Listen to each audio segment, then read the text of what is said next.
nos hace pensar, y nos hace pensar en situaciones para sentirnos bien a lo largo de nuestra vida y a pesar de las dificultades que tiene la vida.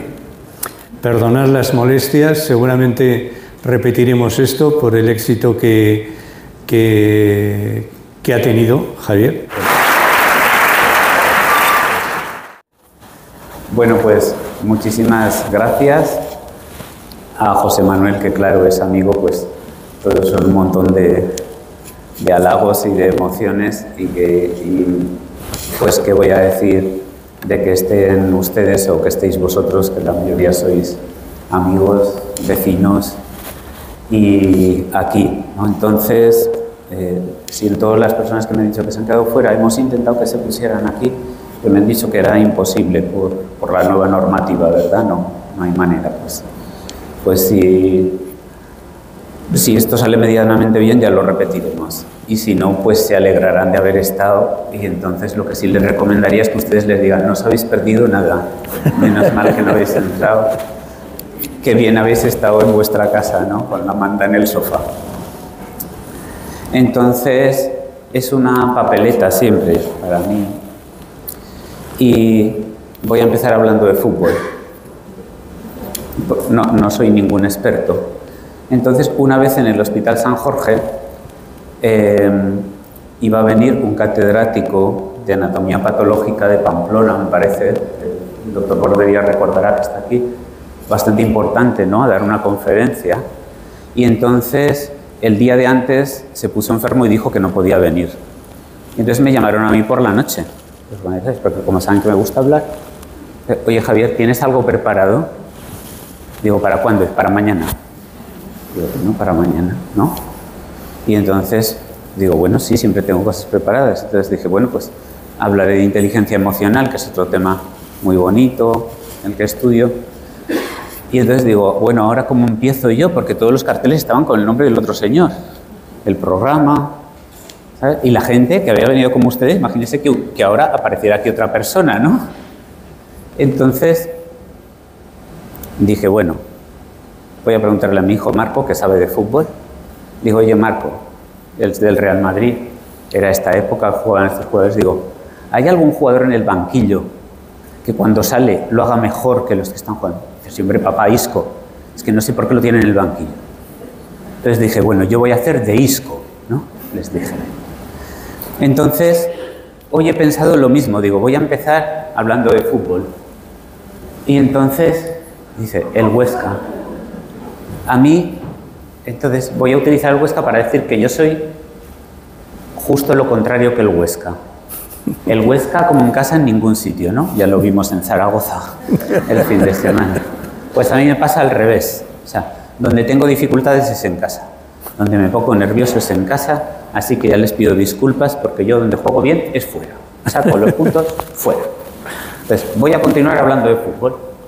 Porque algunos de ustedes estuvieron ya en una charla que hubo en Zaragoza, ¿no?, sobre este mismo tema, hace apenas un mes.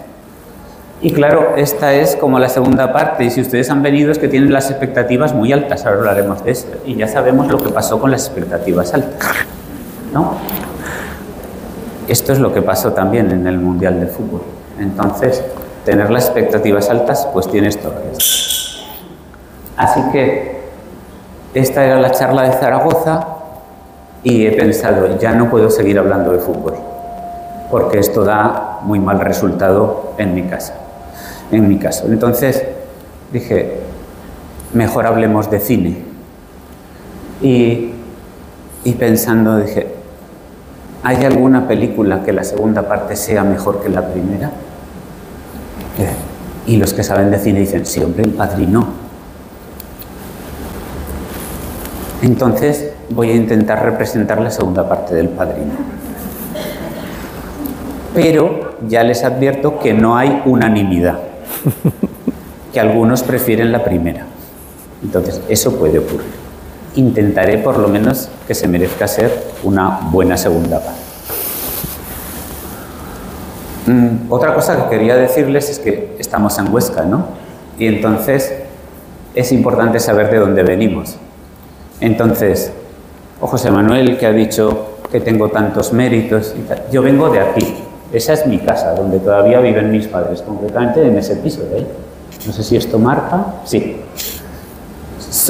Es el barrio de Santo Domingo y San Martín, es la zona de Ramón y Cajal y estas son las 400 viviendas.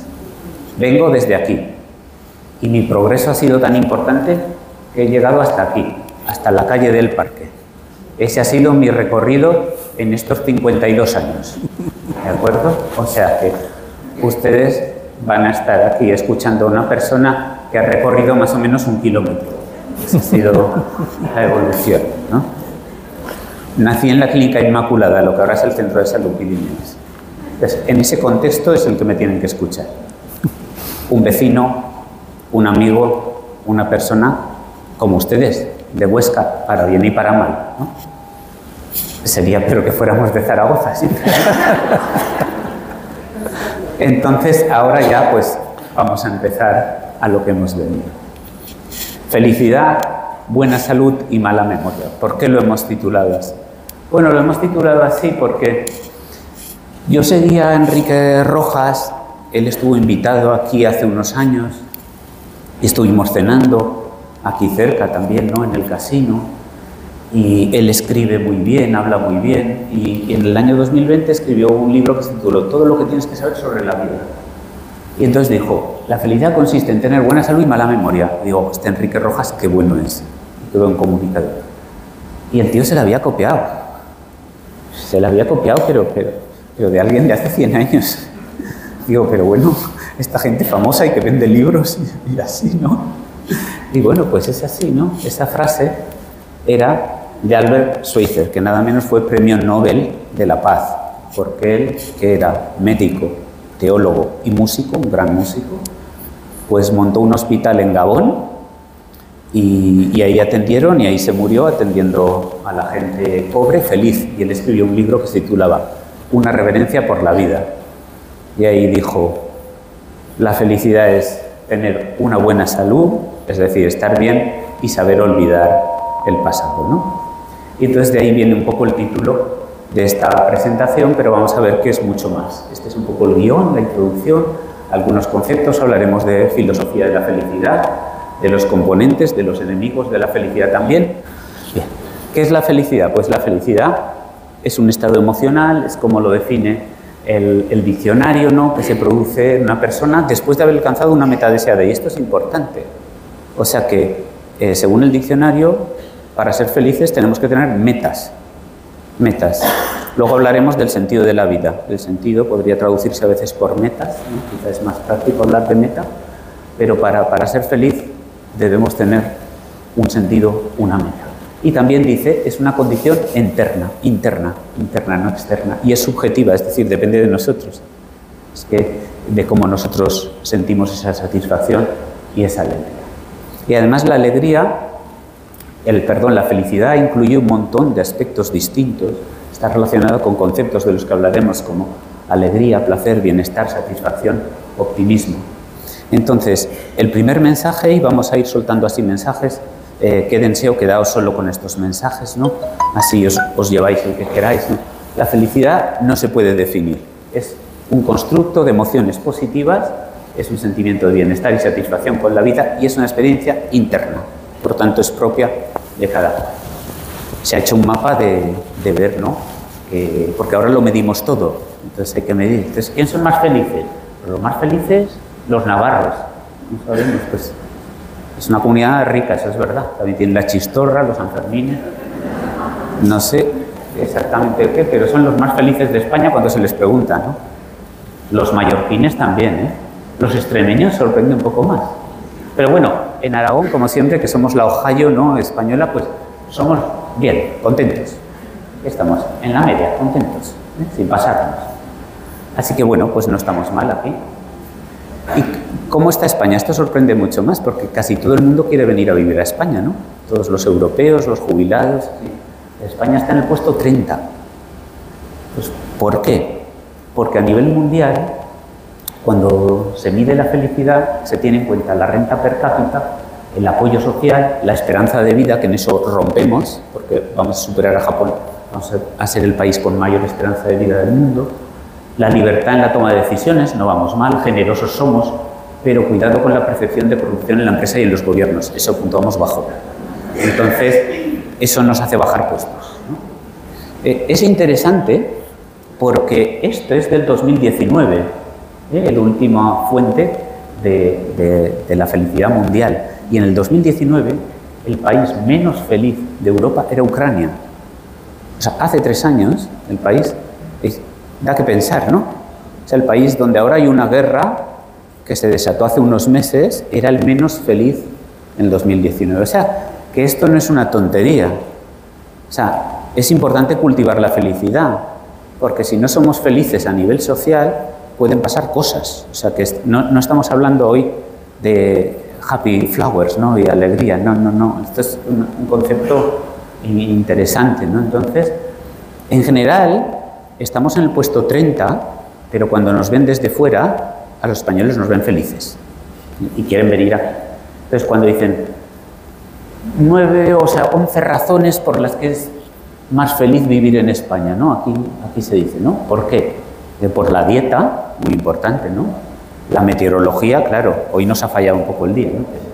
La mentalidad, la familia, la comida, dicen que es un buen lugar para ser madre, ¿no? Quizá pues, por el clima, por otros aspectos. Una elevada supervivencia, eso ya lo hemos visto, que somos pues, el país con más alta esperanza de vida. La cultura, es un país con una cultura rica. Ejercicio físico, vida en la calle y la fiesta, como no. Entonces es así, ¿no? Pues con todo esto, los que nos ven desde fuera dicen, los españoles son muy felices, no nos ven en el puesto 30. Y además dicen, oye, ¿cómo puede ser que vivan tanto? El Times dice esto, ¿no? Una de las mejores revistas inglesas dice, ¿cómo puede ser que los españoles vivan tanto si fuman y beben? Dicen, no, pero practican sexo y comen tapas hasta que se hacen muy mayores. Entonces, por tanto, los criterios de felicidad son distintos en función de quién los mida. Si los mide, ¿no?, los organismos mundiales, pues dicen, no, España está en el puesto 30, pero si se le pregunta a la gente de la calle, se le pregunta a los ingleses, se le pregunta a los franceses, se le pregunta a los americanos, dicen, en España se vive de maravilla. Pero en esa puntuación que hemos visto mundial, el país que más alto puntuaba era Finlandia. Decían, ¿cuál es la fórmula de la felicidad para que los finlandeses sean los más felices? Entonces, tiene que ver con conceptos externos como el estado de bienestar, la naturaleza, el entorno saludable, pues la vida independiente, el aire limpio, el medio ambiente. Estos son conceptos mucho más externos, son globales, y esto sería como la felicidad social. En ese aspecto, Finlandia, pues son los primeros, ahí están con la sauna, esperando a la sauna, felices, ¿no? Entonces, la felicidad en este aspecto se asocia con el bienestar global. Entonces, por ello se usa como un indicador de crecimiento económico y de desarrollo social en muchos países. Es decir, la felicidad no es solamente algo propio, sino también puede ser algo colectivo. Y un país feliz indica algo, y un país infeliz, como hemos dicho, indica algo también y supone un riesgo. ¿Qué ha ocurrido con la felicidad? Pues que la felicidad, dijéramos, que se ha frivolizado, entonces se hacen múltiples campañas, perfumes que dicen que nos hacen más felices, por supuesto la Coca-Cola, ¿no?, la chispa de la vida. Destapa la felicidad la Coca-Cola. La belleza es felicidad, la crema Nivea, ¿no? Los Kinder sorpresas, también hechos de felicidad. Entonces la felicidad se ha democratizado de tal manera que dicen estos periodistas que hay la japicracia, ¿no?, que es como el que no sea feliz, pues prácticamente es un amargado, es un apestado, y la gente que no sea feliz, pues se ha convertido en una obsesión, ¿no? Entonces todos tenemos que ser felices. Entonces, dice que esta sociedad nos ha convertido, gracias a todos esa publicidad que hemos visto, nos ha convertido en hipocondríacos emocionales. Es decir, que si no somos felices, pues entonces somos unos fracasados. Bueno, eso para nada es así. La felicidad es algo mucho más complejo, mucho más profundo, y como decía Aristóteles, es el bien supremo. Es el único objetivo que buscamos siempre por sí mismo y no con otro fin. Entonces, ya decía Aristóteles que el placer depende de la naturaleza de cada cual. Y además la felicidad depende de placeres no corporales, como el amor, la amistad, el conocimiento, la contemplación. Fijaos que estamos en 4 siglos antes de Cristo, ¿eh? O sea, que esto que ahora estamos retomando con muchas filosofías que tomamos también de Oriente y con las terapias de tercera generación y con la meditación, con el mindfulness, con las terapias de silencio, esto viene de mucho tiempo, de cuando los sabios tenían tiempo para pensar, ¿no? Cuando se tiene tiempo para pensar, se piensan estas cosas. Entonces, como dice el gran filósofo Emilio Lledó, ¿no? Catedrático de filosofía, pues quizá el más conocido ahora en España, todavía vivo, dice, en la época más antigua el bienestar se asoció con tener. Entonces eran más felices los que tenían más esclavos, los que tenían más dinero, los que tenían más riqueza. Pero fueron esos filósofos que se pusieron a pensar, a meditar, los que dijeron, no, es mucho más importante el ser que el tener. La felicidad está dentro, depende de uno. Y dice Emilio Lledó, el bienestar debería ser sustituido por el bien ser, ¿no? Un concepto nuevo, ¿no? Un neologismo, el bien ser por encima del bienestar. Es decir, la felicidad es el bien supremo, como dice Aristóteles, no se relaciona con lo que tenemos, sino con lo que somos. Es más importante el bien ser que el bienestar. Y así surgen las filosofías, ¿no? De la alegría, como la filosofía de la felicidad de Epicuro, los epicureístas, ¿no? Que muchos también habrán leído porque también son libros modernos, que se reeditan, Filosofía para la felicidad. ¿Y qué es importante? ¿Qué dicen los epicúreos? Dicen que lo importante son los bienes naturales y necesarios. ¿Cuáles son? Los amigos, la libertad, la comida, la casa, el vestido y la reflexión, importantísimo, ¿no? Un bien natural y necesario, reflexiona. Increíble. Dicen, hay bienes naturales pero no son necesarios. Por ejemplo, una casa bonita es un bien natural, sirvientes, ¿no? La época, banquetes, platos refinados, pero no son necesarios. Y dice, ¿cuáles son? Ni naturales ni necesarios, el poder y la gloria. Increíble, ¿no? Pues esto decía Epicuro.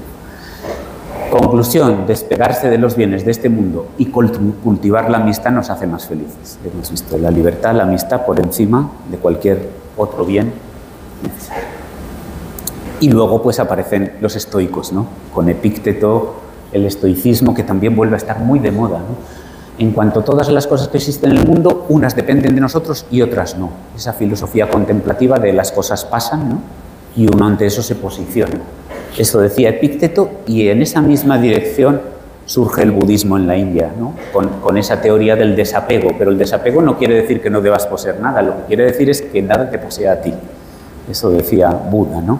O sea que el budismo intenta renunciar a los deseos y a los apegos, dijéramos, para liberarse y para buscar la felicidad, y el estoicismo va un poco más allá y lo que intenta es transformar los deseos en voluntad.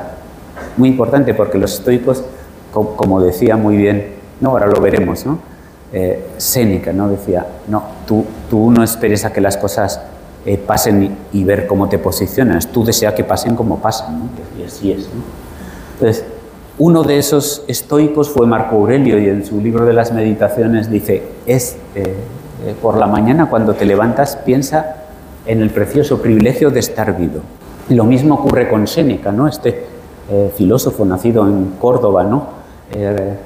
Pues no tenemos poco tiempo, dice, sino que perdemos mucho. Esto es muy interesante, ¿no?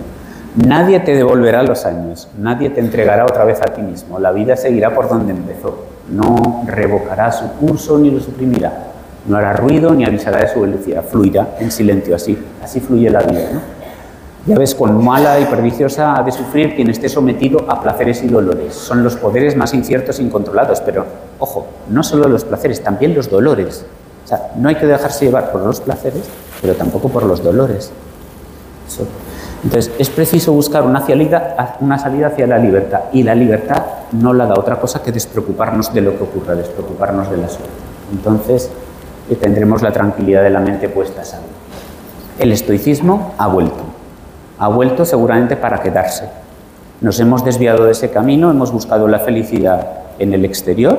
Es normal, no es ni mejor ni peor, la sociedad es así. ¿Es malo o bueno Internet? Pues para unas cosas es malo y para otras buenísimo.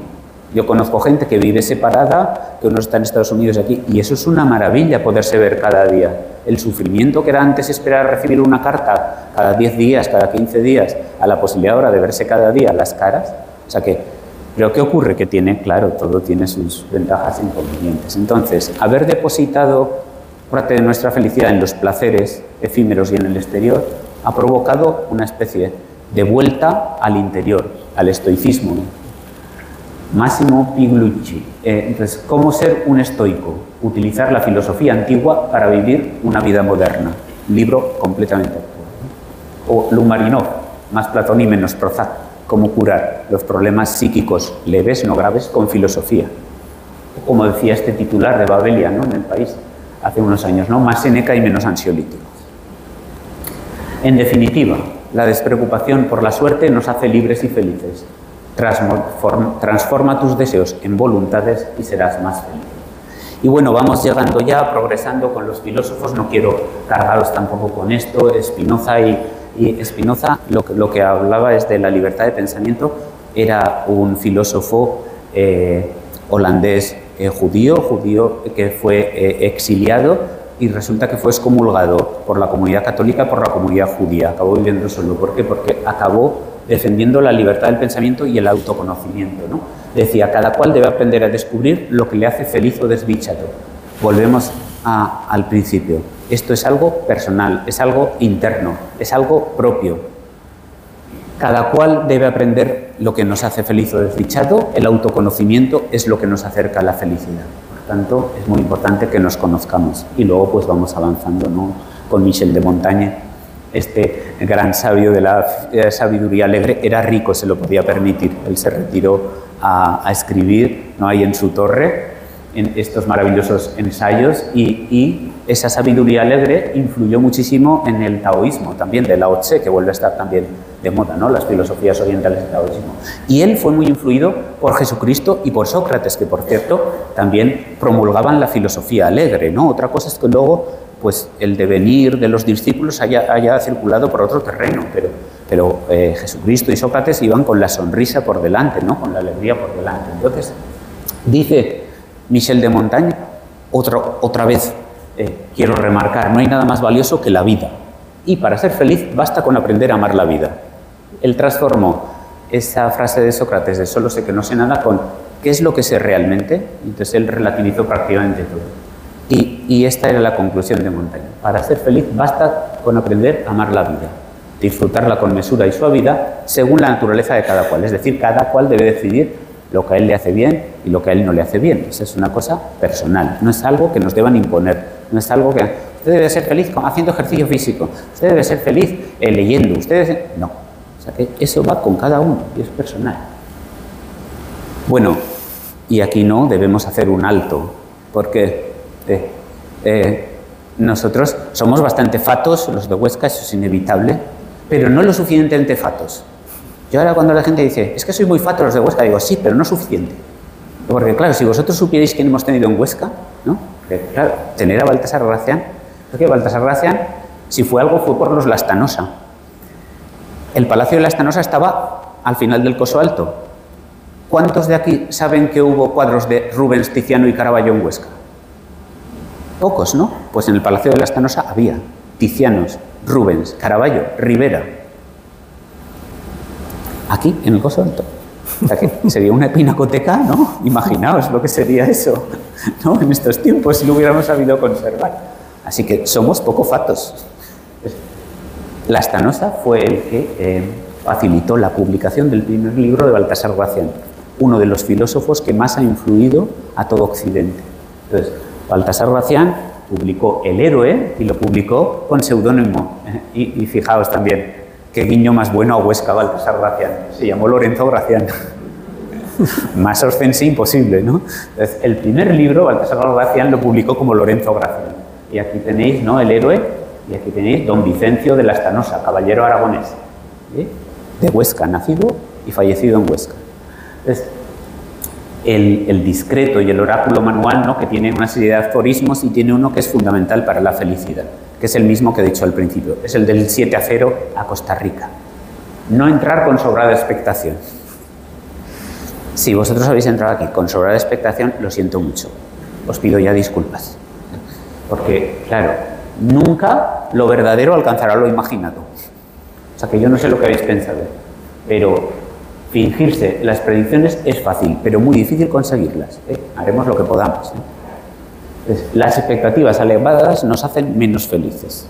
Muy importante. Hay que bajar un poco las expectativas. ¿Eso quiere decir que perdamos la ilusión? No. Hay que ser realista, pero, o sea, 7-0, vamos a ganar el Mundial. ¿No? Que nos queda Japón y Marruecos. Dos grandes selecciones, ¿no? Bien, continuamos. El filósofo pesimista Schopenhauer, que dice, la desgracia llegará. Él dice, es mucho más fácil que llegue la desgracia, el sufrimiento, nosotros también eso lo vemos cada día. Y entonces dice, ¿por qué no somos felices entonces cuando no tenemos sufrimiento, cuando no somos desgraciados? Pues, siempre que no estemos sufriendo deberíamos ser felices, porque solo apreciamos lo que tenemos cuando lo perdemos. Eso ocurre con la salud. La salud es un bien preciado, pero nosotros también sabemos que la vida es el bien más preciado. Se pierde en un momento. Bueno, y siguiendo a Schopenhauer, pues también Nietzsche, ¿no? Dice, la felicidad es indisoluble de la capacidad de sentir el sufrimiento. Hay que saber sufrir. Decía, también creo que lo decía Buda, ¿sí? Decía, el que sufre, Confucio decía, el que sabe sufrir, sufre la mitad de su vida. El que no sabe sufrir, sufre su vida entera.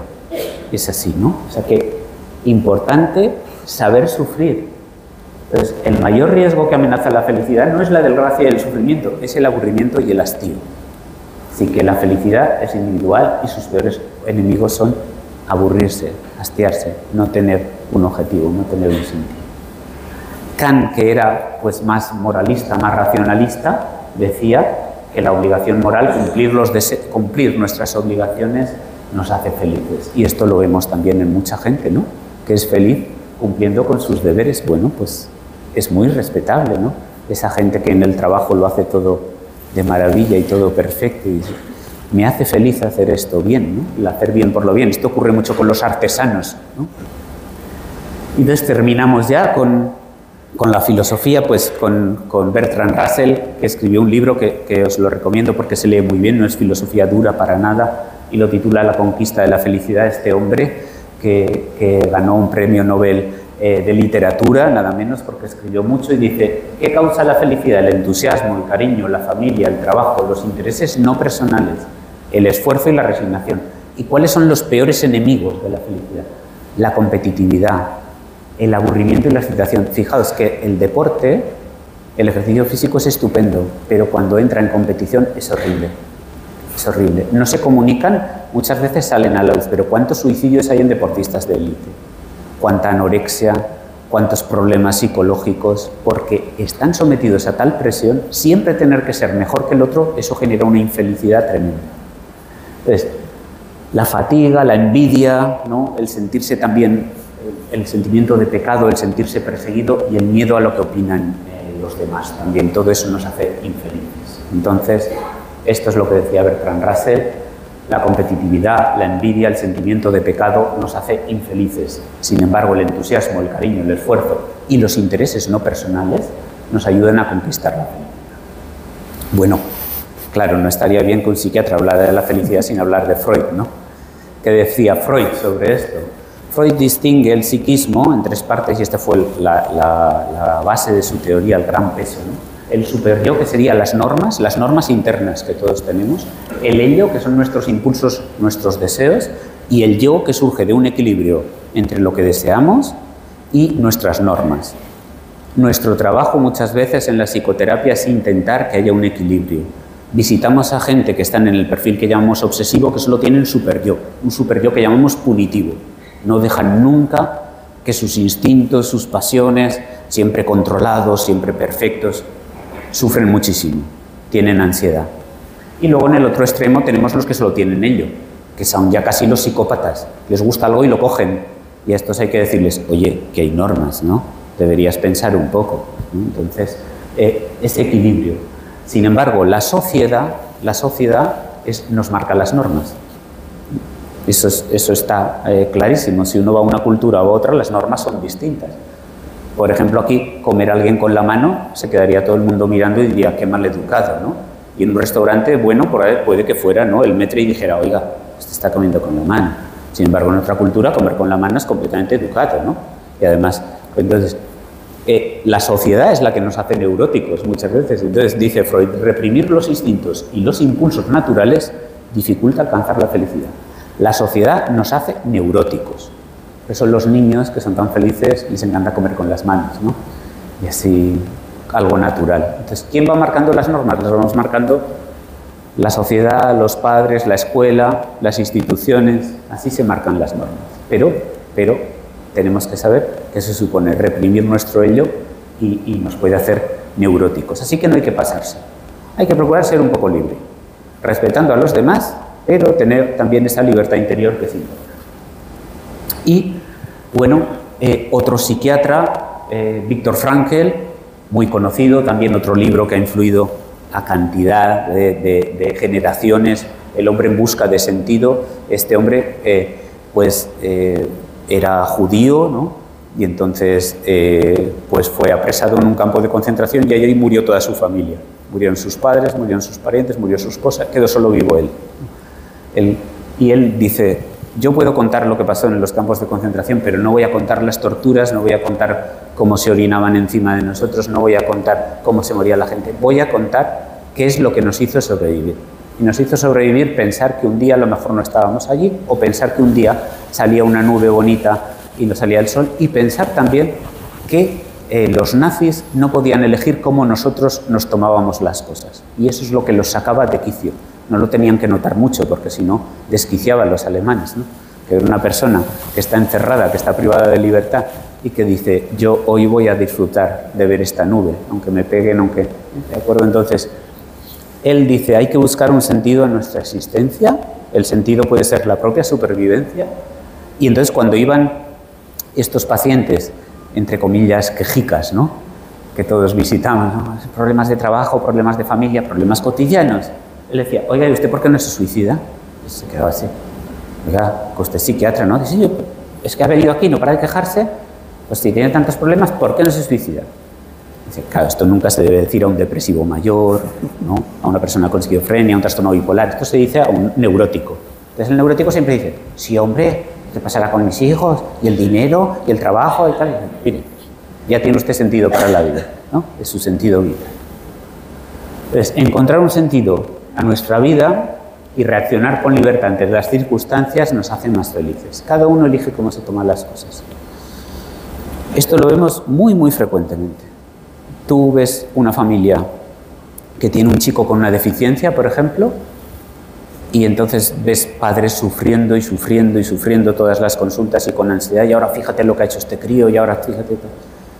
Y entonces, bueno, y tú dices, me pongo en su papel y lo entiendo. Pero llega de repente otros padres, o un padre con exactamente el mismo problema, y digo, ¿qué tal su hijo? Y dice, lo mejor que me ha pasado en la vida, es el más cariñoso de los tres. Los otros, nada. Llegas y le fuerzas, este crío es una bendición. Digo, madre mía, ¿no? Mismo problema, ¿no? La diferente perspectiva. Entonces, que una persona sea capaz de tomarse así las cosas, le permite ser feliz.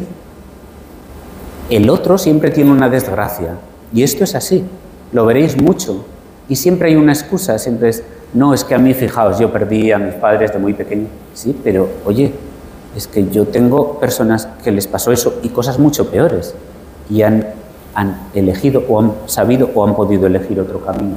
O sea que la libertad entre las circunstancias. ¿Sí? Estos ya son resúmenes que hacen, si queréis olvidaros de todo lo anterior, ir a dos libros que reúnen esta filosofía, el de Victoria Camps, ¿no? La catedrática de bioética de la Universidad de Barcelona, La búsqueda de la felicidad. La felicidad es el mayor bien, dice, pero requiere esfuerzo, paciencia, perseverancia y tiempo. O sea, la felicidad no es fácil de alcanzar, ¿eh? Requiere una búsqueda, es también una manera de vivir, una actitud, es una actitud y una forma de ver la realidad. Esa es la felicidad, requiere voluntad y tesoro. La felicidad es la búsqueda de la mejor vida que esté a nuestro alcance. Y luego, pues, Frédéric Lenoir, ¿no? Sobre la felicidad, un viaje filosófico. Él aboga por la autoconciencia. Somos más conscientes de los hechos negativos, no es la psicología evolucionista. Estamos preparados para recordar más lo negativo. Porque si recordamos, por ejemplo, que una vez nos caímos por una pendiente y casi nos matamos, es mucho mejor para la especie que recordar que nos lo pasamos muy bien en las fiestas del pueblo. Porque, claro, puedes evitar una muerte. Entonces, estamos preparados para acordarnos mucho más de lo malo, pero no debemos permitir que eso nos amargue la vida. O sea, que si tenéis algún pensamiento ahí recurrente, malo, negativo, pensad, bueno, esto es la psicología evolucionista. Esto lo tengo en la cabeza porque mi cerebro está programado para pensar en lo malo, pero no me va a amargar la vida, ¿de acuerdo? Intentadlo hacer hoy, cuando lleguéis a casa. Entonces, tomar conciencia de nuestro estado de satisfacción contribuye a aumentar nuestra felicidad, pero tendemos más a recordar lo negativo, hay que saberlo. Hace poco estuvo aquí Fernando Gil Villa, catedrático de sociología, ¿no? Y él escribió este libro y le dije, Fernando, me encantó tu libro. Un gran pesimista, ¿eh? Estuvisteis algunos en la mesa redonda. Esto fue una encerrona, porque vino Mami Mendizábal, una periodista, que nos hizo sonreír a todos, que tenía unas tablas tremendas. Solo posicionarse en el escenario, pues ya nos había ganado a todos, ¿no? Vuelvo al fútbol, ¿no? Recuerdo una vez que dijo Raúl, una Copa de Europa que les ganó, me parece, el Milán, ¿no? Es que viéndolos bajar del autobús ya nos habían ganado el partido. Pues esto pasó igual, ¿no? Con Mami Mendizábal. Entonces, pobre Fernando, pues no pudo expresar tanta sabiduría como él tenía, ¿no? Entonces, estuvimos hablando de Proust, de En busca del tiempo perdido, y del tiempo perdido, y le había escrito este libro, ¿no? En busca de la felicidad a través del sistema Proust. Y él aboga porque la literatura, sobre todo alguna literatura como esta literatura, ¿no? Que va en continuo como un mar, ¿no? Dice, nos puede a nosotros facilitar el camino también en nuestro propio mundo interior. Dice, si el mundo exterior es un mar agitado, el yo es un barco a la deriva. Así es. Si teníamos idealizado el amor y la amistad, el conocimiento o hasta el propio Dios, también tenemos idealizada nuestra identidad como un ente autónomo y coherente, como un refugio seguro, pero no es así. Entonces, ¿cómo podemos? Tenemos que ser egoístas, pero solidarios, dice él. El egoísmo solidario, la felicidad está dentro.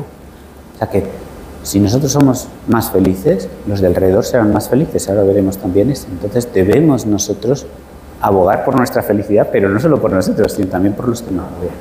Entonces, ¿cómo podemos hacerlo? Con intuición, resiliencia, perseverancia y una mezcla de sacrificio y placer. Nadie puede alcanzar la felicidad sin sacrificio y sin sufrimiento. Para eso uno debe enfrentarse a sus temores, debe enfrentarse a sus vivencias, debe enfrentarse a sus angustias, a sus conflictos. Entonces, el que realice este trabajo, al final debe sentirse compensado. Propio que requiere intuición, resiliencia, ¿no? Esa especie de resistencia flexible, perseverancia, sacrificio y finalmente debe generar también un placer, un bienestar interior. A esto llegaremos después de este camino. Vamos a entrar en la segunda parte de la presentación. Y vamos a hablar de los componentes de la felicidad. Los componentes de la felicidad es algo más global y los componentes de la felicidad pues son la alegría, los placeres, el optimismo, la positividad y vamos a hablar un poco de esto. Entonces, el placer tiende a ser efímero y está emparentado con el éxtasis, ¿no? Por ejemplo, es placentero comer chocolate, practicar sexo, ver la televisión, ir de compras. Entonces, el problema ocurre que con todo lo que es breve, igual que nos pasa con los fármacos o las drogas que dan un beneficio inmediato tienden a enganchar.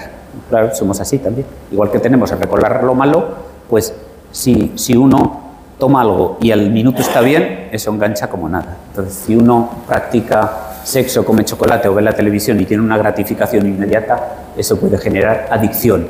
Y cuando se genera adicción, a la larga se puede generar hastío. Entonces, hay que saber espaciar las gratificaciones. Esto es muy importante. No hacer todos los días lo mismo, no practicar todos estos placeres diariamente, hay que saberlos saborear. Y entonces, el verdadero reto consiste en aumentar el nivel de felicidad duradera. Pequeños placeres, ¿no? Cepillarse los dientes después de las comidas, ¿verdad? Qué a gusto, ¿no? Cuando estamos fuera de casa y una gran comida en un restaurante, ostras, lo que daría por un cepillo de dientes, ¿verdad? Un paseo, la ducha, el café, las que somos cafeteros, ¿no? O como lo explica muy bien Raúl Usieto Pecker en este libro que presentó la semana pasada, este gran poemario que os recomiendo, Un vuelo sin la mecánica adecuada. Entonces, uno de los poemas se titula Borrajas de felicidad. Entonces, lo he pillado, porque él decía, no sé si sabréis discernir bien lo que es eso, pero en este se le nota, claro. Borrajas de felicidad son momentos de felicidad y dice, un paseo por el parque, por aquí, por el parque entre la niebla, buscando deshacer un nudo en la garganta cuando uno se encuentra un poco, ¿no? Un día a lo mejor un poco entumecido. Y quemé Yoda es su perro, ¿no? Entonces dice, que sea fuego y perro bala, que sale como, es un galgo, ¿no? Entonces dice, hablo de borrajas y jamón, qué plato tan bueno, ¿no? Con ella, con la compañía, ¿no? Con María, con su pareja, algo ilusionante en este futuro inmediato, una cerveza, la manta, una serie, ella contenta, la mano, el abrazo, qué maravilla, ¿no? Todos nos lo podemos imaginar, ¿no? Nos podemos imaginar a Raúl y María en esta posición, ¿no? En el sofá. Entonces, ¿qué son las pequeñas alegrías? Pues es la vida, ¿no? En momentos de felicidad repentina que son necesarios, es la felicidad del instante. Necesitamos estas pequeñas alegrías, reencuentros con una persona, un paisaje, un libro, una canción, nos hablan de relaciones, de soledad, en fin, es la esencia del ser humano estas pequeñas alegrías. Entonces, como decía Aristóteles, no debemos renunciar a esos pequeños placeres. Decía Aristóteles, la felicidad es el bien supremo, pero también decía, no hay felicidad sin placer. ¿De acuerdo? O sea que es importante tener en cuenta esto. ¿Y qué es la alegría? ¿No? La alegría es una emoción básica. Y bueno, he hecho esta presentación muy marcada y muy influenciada por la gente que tengo alrededor, por la gente, y una de ellas también es esta enfermera, filóloga, ¿no? Emma Scarpí, que hace un trabajo fin de grado para la universidad a distancia y dice, la alegría remite un estado momentáneo, la alegría es pasajera, está influenciada por circunstancias externas, por eso decimos, me causó gran alegría, y tiene que ver con algo de alrededor, ¿no? Pero también está sujeto a la capacidad interior e individual, aceptar desafíos o las circunstancias de la vida. Pero la felicidad debe ser concebida como una meta, lo hablábamos al principio, alcanzar una meta. Un estado duradero, ya no dice duradero, permanente. La felicidad puede ser un estado permanente y se debe aspirar como el fin de nuestra existencia. Así que fijaos, ¿no?, de lo que estamos hablando, de qué cosa más seria estamos hablando, del fin de nuestra existencia. Entonces, ¿podemos educar esto? ¿Podemos transmitírselo a los pequeños? ¿Es importante buscar que sean más felices? Por supuesto, eso dice Pepa Horno, ¿no? En su libro Educando en la alegría. La alegría es una emoción, no un sentimiento, es decir, es transitorio. La felicidad es un estado, es duradero, pero el optimismo, que también es necesario, es un elemento cognitivo y motivacional. Educar en la alegría no implica una visión ingenua de la vida. La gente dice, ¡ay, qué felices son esos! No. Eso es transmitir, es cultivar el motor emocional que permite vivir la realidad de cada cual y optar conscientemente por afrontarla con optimismo. El optimismo no es candidez, el optimismo es realismo. Lo que es candidez es el pensamiento positivo, no hay ningún problema y todo irá perfectamente bien. Claro que hay problemas, lo que pasa es que sabré adaptarme o sabré enfrentarlos. Ese es el optimista. Tengo cualidades y defectos, pero hay gente que me quiere tal y como soy. Eso es ser optimista, ¿de acuerdo? Ser optimista es ser realista, no es ser cándido. En definitiva, los placeres son necesarios, pero no son los que favorecen la felicidad duradera. La alegría es una emoción básica, pero momentánea. Y el optimismo es resiliencia y es resistencia. Hay que cultivar el optimismo. ¿Qué podemos decir de la felicidad? ¿Está asociada a química cerebral? Bueno, aquí tendríamos que hablar, ¿no? Estamos en el año Cajal, participa el Ayuntamiento de Huesca, además, ¿no?, en la celebración del año de investigación Santiago Ramón y Cajal, un hito. Santiago Ramón y Cajal, cuando uno lee, dice, está la historia, está a la altura de Newton, de Copérnico, de Galileo. Santiago Ramón y Cajal pasó 4 años de su vida, su adolescencia, en Huesca. Qué fato estoy hoy, ¿no? Pero bueno, es así, es así.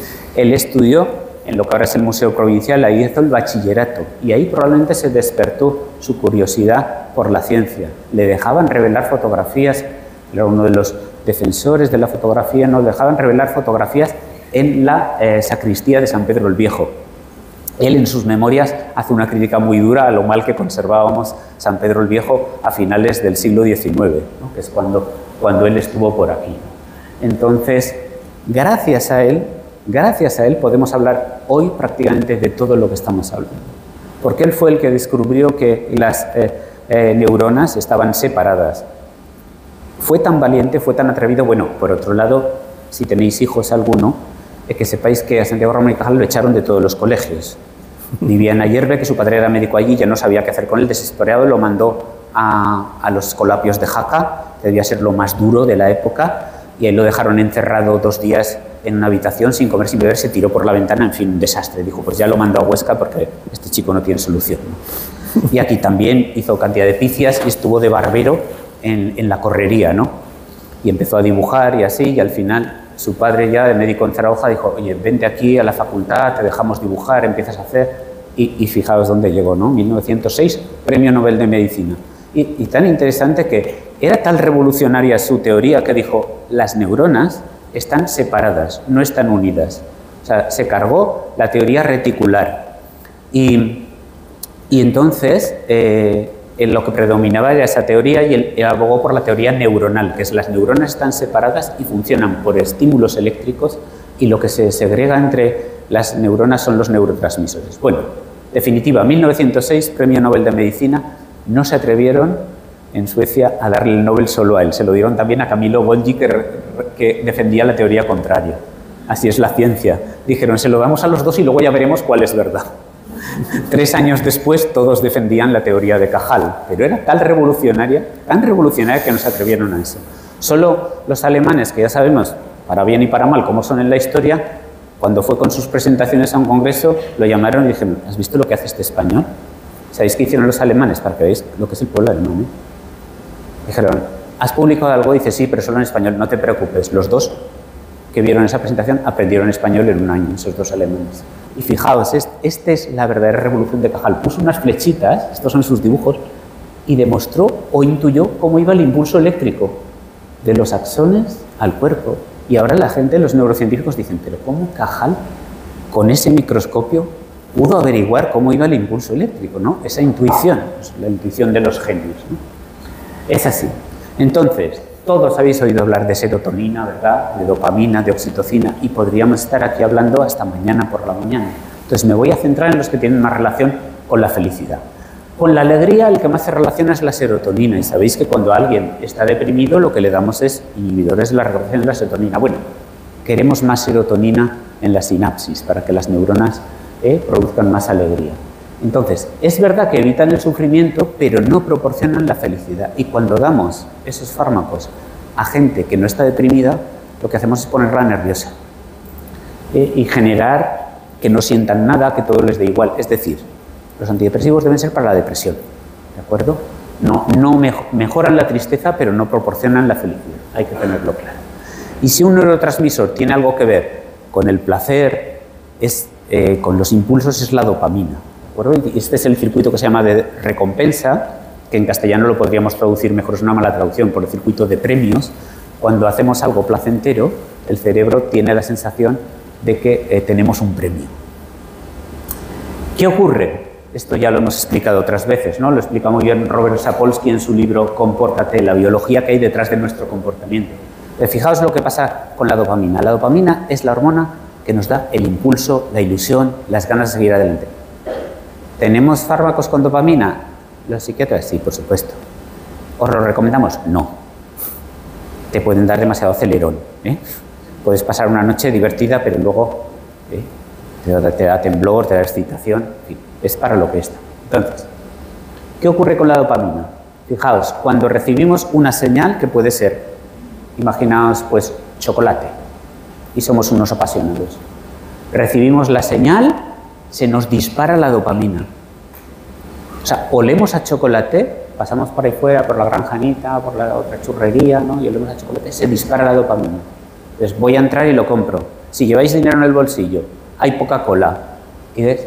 La dopamina baja. ¿Por qué? Porque sabéis que lo vais a conseguir. Qué puñeteros somos, ¿no? Se dispara más la dopamina con el deseo que con la consecución del acto.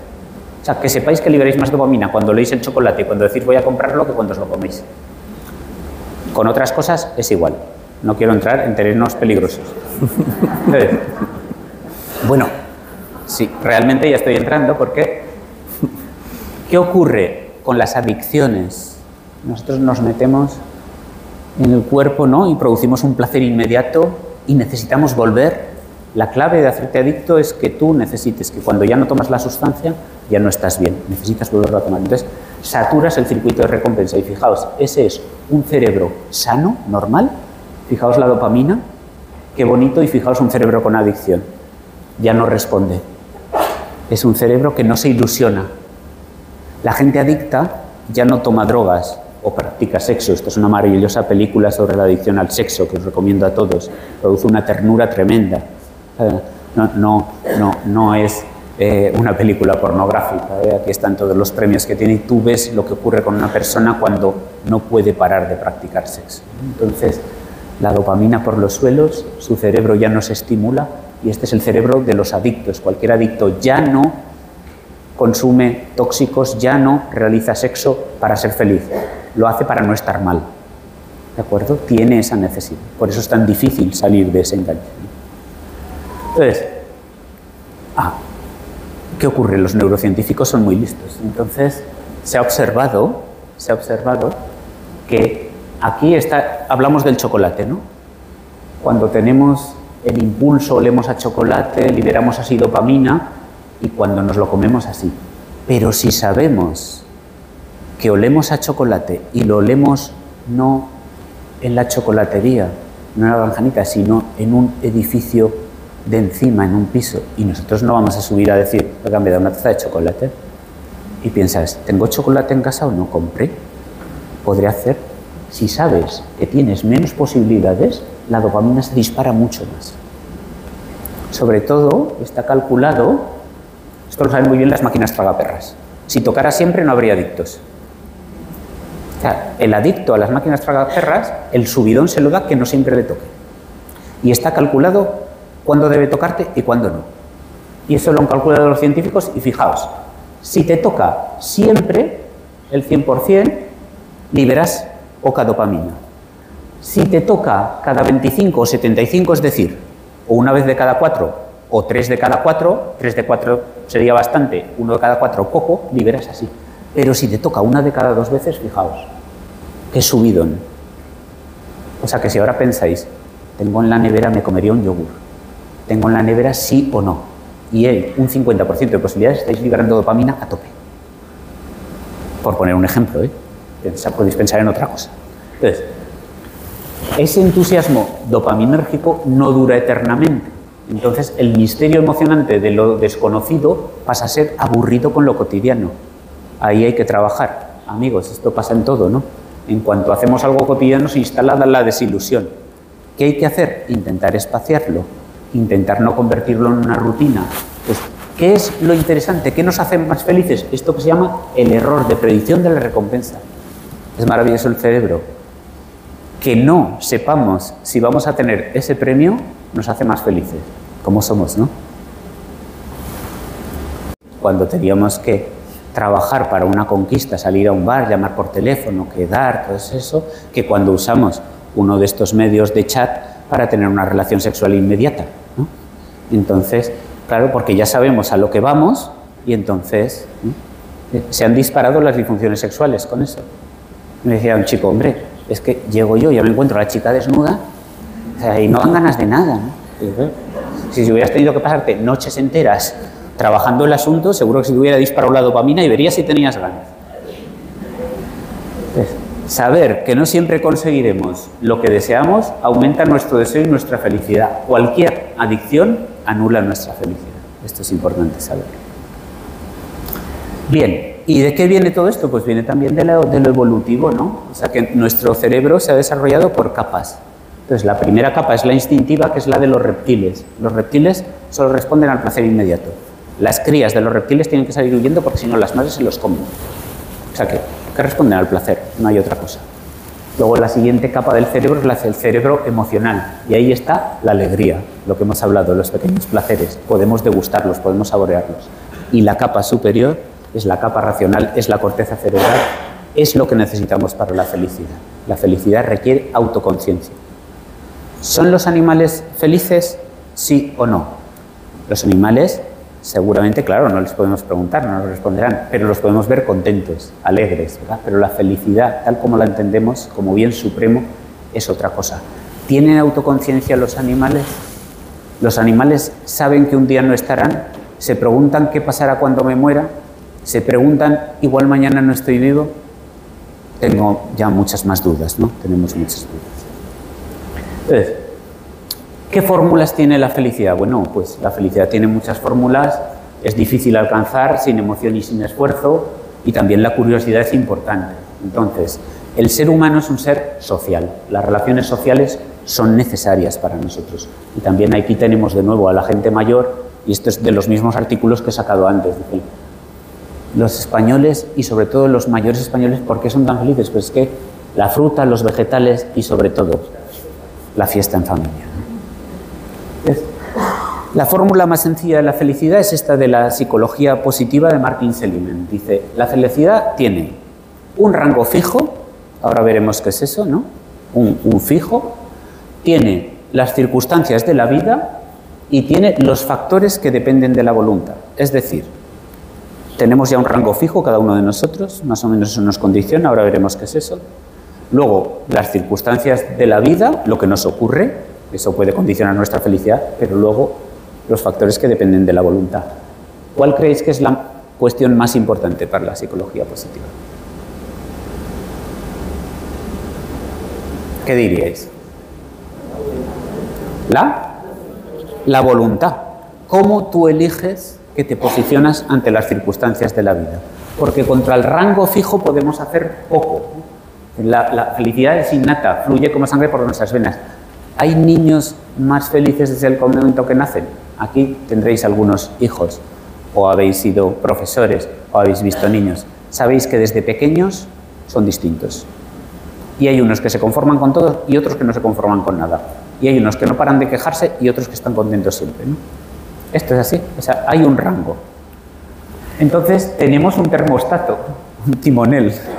Y de esto hablaremos también, porque pensamos que cuando nos va a ocurrir algo muy agradable vamos a ser más felices. Ya os adelanto, no. Depende más de cómo toméis vosotros las cosas que ocurran que de las cosas que ocurran realmente. Esto es importante, ¿eh? Entonces, cada uno de nosotros tiene un rango fijo. Entonces, luego lo veremos. Por ejemplo, te toca la lotería y dices, pues pago la hipoteca, me compro otra cosa, tal. Malas noticias.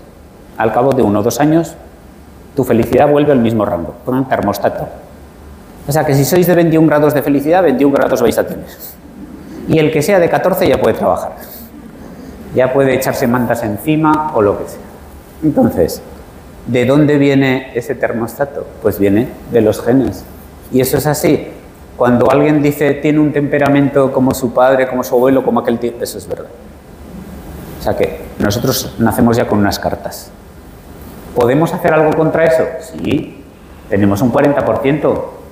Para variar eso, para nuestra voluntad. Hay un 40% de varianza de la felicidad, es bastante, un 40%, ¿no?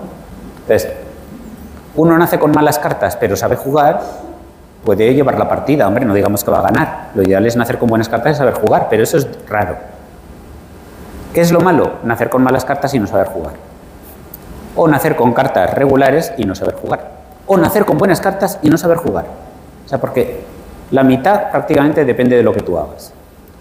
Así que 3 cosas hay en la vida, ¿no? De esto venía un poco la charla, salud, dinero y amor, ¿no? Bien, entonces, ¿la salud, el dinero y el amor dan la felicidad? Lonely Planet, una de las guías más prestigiosas de viajes del mundo. Lista de países, bueno, aquí han puesto una broma, porque han puesto en el segundo ciudades más felices, Happy, de Texas, ¿no? Entonces, es una broma. Pero el país más feliz, Bután. Que sepamos, no es el más rico, ¿no? Colombia, el 5º. Un país con unos niveles, ¿no?, de delincuencia, asesinatos. Andorra, Malawi. La gente dice que sí. Ganar la lotería no te hace más feliz. recordemos Sodeto, ¿no? Sí, yo estuve en una boda de unos amigos ahí, Sergio y Noelia, pero lástima porque fue en verano la boda, ¿no? Y entonces aún no vendían lotería las amas de casa, si no hubiera comprado. Digo, ostras, una vez que voy a una boda Sodeto, toca la lotería, ¿no? Ese año. Y bueno, pero luego ya me quedé más tranquilo, porque hicieron un documental posterior del pueblo y tal, y dijeron, al cabo de un año todos eran igual de felices. Digo, bueno, pues ya está. No me hubiera hecho feliz esa lotería, ¿no? Sí, está más que estudiado, y algunos dicen 90 días dura la felicidad. A mí creo que se quedan cortos, ¿eh? Yo creo que dura un poco más, ¿no? Yo por lo menos por lo que vi, ¿eh? Pero es cierto que el dinero no da la felicidad. Esto también, ¿no? Algunos ya lo saben, porque alguna vez lo he sacado esto, ¿no? Quien escribe, vivir es algo jodidamente complicado, y lo dice uno que le ha tocado la lotería, ¿no? ¿Saben quién dice esto? Sí, ¿no? No. Pues si este dice esto, ¿no? Si Brad Pitt, rico, guapo, inteligente, con un Oscar o dos, dice, vivir es jodidamente complicado, ¿cómo será para nosotros? ¿No? Entonces, ¿qué significa esto? Que hay que esforzarse, que hay que trabajar, que la felicidad, desde luego, no llega por lo que tenemos, por lo de fuera, llega por lo de dentro. Entonces, por debajo de los medios de subsistencia sí que el dinero ayuda, pero una vez que aumenta, al contrario, ¿eh? Puede ser, y este es el ejemplo que ponemos, ¿no? Conozco gente que se ha comprado un coche por 1.000 euros y de repente, nada más que lo coge y dice, ostras, que no funcionan los elevalunas, ¿no? Dice, pero claro, si es que he pagado 1.000 euros, ¿no? Y se sigue tan feliz. Y sin embargo, uno se compra un Lamborghini, entonces no le funcionan el elevalunas, imaginaos qué drama, ¿no? Un coche de 150.000 euros. Dice, seguro que me tenía que haber comprado un Ferrari. Y claro, como tenía dinero para comprarse el Ferrari, pues se amarga. Conclusión, ojo con el dinero. Esto lo saben muy bien los economistas. Los economistas, Keynes, ¿no? Que era el gran economista de la gran recesión americana, predijo que ahora, en el siglo XXI, trabajaríamos 3 horas y seríamos felices y no necesitaríamos trabajar más. ¿Qué es lo que ha fallado? Pues que el deseo del ser humano es ilimitado. Entonces, lo que entonces era una casa, pues quizá un vehículo, quizá tener calefacción y ver la televisión en blanco y negro, aquello ahora no se conforma nadie con eso. Entonces, ¿cómo estamos trabajando? 3 veces más de lo que se trabajaba entonces. Este es el espejismo, el deseo ilimitado, ¿no? Y luego de lo que os he hablado, ¿no? Las expectativas. Es que cuanto más rico es un país, cuanto más va al psiquiatra. ¿Sabéis las ciudades españolas donde hay más psicoterapeutas? Bilbao, Barcelona y Madrid. ¿Por qué? Porque son ciudades de grandes expectativas. Entonces, claro, si tú ves el vecino con esos supercasas, con esos supercoches, con ese supercolegio de los niños, con esos viajes a Estados Unidos, con los críos en esos grandes internados, y tú no lo consigues, te frustras. ¿Qué tienes? Expectativas elevadas. ¿Qué hay que intentar? Mirar hacia adentro y un poco, ¿no? Uno que siga su camino, los demás pues seguirán el suyo. Esto lo decía el exgobernador de Veracruz, de México. Pero, ¿sabéis quién se apropió de esa frase? ¿Os lo podéis imaginar? Os doy una pista y lo sabes. Siempre dice eso, Julio Iglesias cuando... personaje, ¿no? De todos conocidos. Todo lo que puedes... Le entrevistan ahí, ya sabéis que tiene así mucho ton de gentes, y todo lo que puedes comprar con dinero es barato. La gente con dinero pierde la perspectiva por completo. Yo tenía un amigo precisamente muy querido en esta casa, ¿no? Y relacionado con unas bodegas que invitaron a Julio Iglesias a cantar en uno de esos festivales, ¿no? En tiempos... Pero os acordáis, ¿no? Y Julio Iglesias vino en su avión a Zaragoza. Un tío me dijo que era un hombre majísimo, ¿no? Julio, así en el trato, Julio Iglesias. Entonces dijo, oye, me gustaría ir conduciendo luego hasta Barbastro, ¿no? Y entonces le llevaron un Mercedes ahí al aeropuerto de Zaragoza. Entonces él dejó ahí su avión, vino aquí, y entonces antes del concierto estuvo comiendo con los de la bodega. Y ahí comiendo, pues empezaron a hablar, como no, de vino, ¿no? Y entonces dice, alguien de la bodega dice, jo, pues lo que daría yo por probar un chato. Dice, tranquilo, que yo tengo 4 cajas en Málaga, ¿no? En Marbella creo que tiene su casa, ¿no? Entonces dice, no te preocupes, llama por teléfono, dice, oye, al del avión de Zaragoza, ¿no? Y luego dice, bájate a buscar un par de cajas. Dice, pues, me estuvo contando lo mal que lo pasaron para convencerle de que eso era una locura. Y él decía que no, que eso era normal porque el piloto estaba esperando en Zaragoza sin hacer nada. Que lo normal era que fuera. O sea, a él no se le ocurría pensar lo que era el dinero que cuesta despegar un avión, ¿no? Solo arrancar para ir a buscar 2 cajas de botellas de vino a Marbella. Pues esta es la perspectiva de la gente que tiene dinero, ¿no? Ahora, buscando fotografías para esta charla, me he enterado que tiene problemas para vender el jet privado. Lo ha tenido que bajar de 28 a 17 millones. A ver si lo consigue vender, pobre, ¿no? El suicidio, ¿no? Cristina Onassis, la más rica del mundo en ese momento. El suicidio golpea a ricos y famosos. Esa tesis doctoral, ¿no? ¿Por qué se suicidan los ricos? Aquí. El dinero, si no ha quedado claro, aquí está todo esto. Creo que es suficiente, ¿no? A partir de un determinado poder adquisitivo, el dinero no favorece la felicidad, incluso la puede obstaculizar, porque pensar que te puedes comprar todo y que eso no te hace feliz, probablemente te amargue más, ¿eh? Uno pensará el amor, ¿no? El bien supremo, lo único que puede hacernos desear vivir. El amor y la amistad significa la sensación de sentirse bien con el otro, pero cuidado, porque muchísimas de las relaciones que nosotros vemos son de dependencia, no son realmente de amor. Y es tristísimo ver a personas maltratadas en la pareja, psicológica o incluso físicamente. Digo, bueno, tú puedes, ¿no?, seguir tu camino. ¿Y entonces me quedaré sola? Naturalmente. Y luego sí, ya encontrarás a alguien o no, pero siempre está mejor solo que mal acompañado. Pues no. Hay gente que no puede, personas dependientes, ¿no?, evitativas, no pueden evitar salir de esto. Entonces dicen, ¿son más felices los casados? Sí, más que los solteros, los divorciados, los separados y los viudos. Pero cuidado, porque si el matrimonio no es feliz, entonces son más infelices que los solteros o divorciados. Entonces, decía Kierkegaard, mejor bien colgado que mal casado. Entonces, por si alguien dice, bueno, pues entonces se divorcia uno y ya está. No, pasa como con la lotería.